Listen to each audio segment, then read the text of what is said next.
Баршаңызға қайырлы күн болсын. Арнама тіркеліп кетіңіздер. Бүгін сіздермен ішек қарыннан жасалатын бұқтырма дайындаймыз.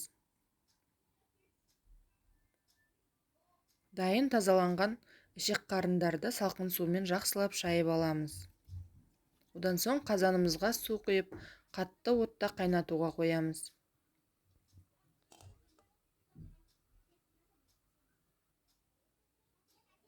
Бір шай қасықтай тұз себеміз.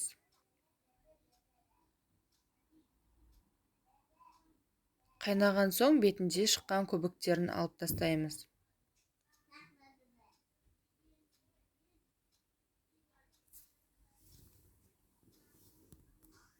Және отын басып, баяу отта 3-4 сағатқа қайнауға қалдырамыз. Дайын болған соң бөлек ыдысқа алып суытып қоямыз. Дайын болған ішек қарынды ұзыншалап жіңішке етіп турап аламыз.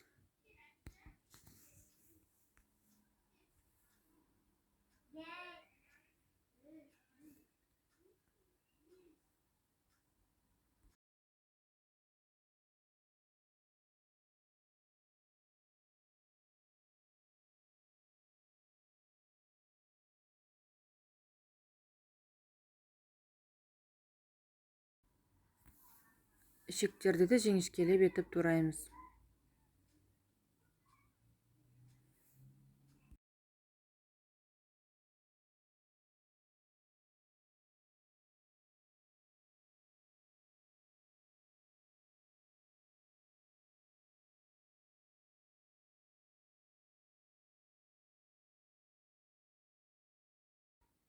Осындай етіп турап алдық.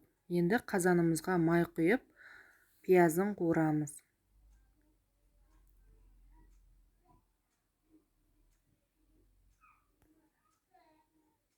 Үстіне турап дайындап қойған ішек қарынымызды салып, бірге араластырып қуырамыз.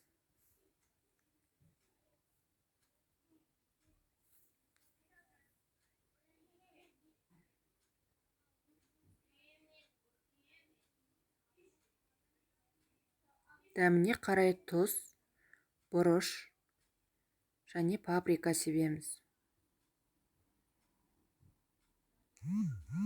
2 тісше сарымсақ саламыз.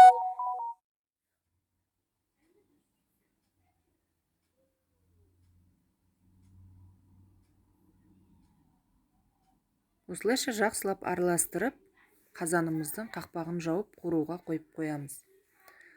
Ішек қарын дайын болам дегенше, біз картошкамызды жақсылап төртбұрыштылеп турап аламыз, және сәбізімізді де дәл солай төртбұрышты етіп тураймыз.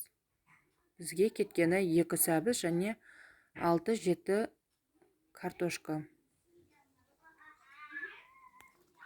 Турап дайындап алған соң қазанға ішек қарынымен бірге қуырылуға саламыз. Үстіне 3-4 лавр жапырағын салдым.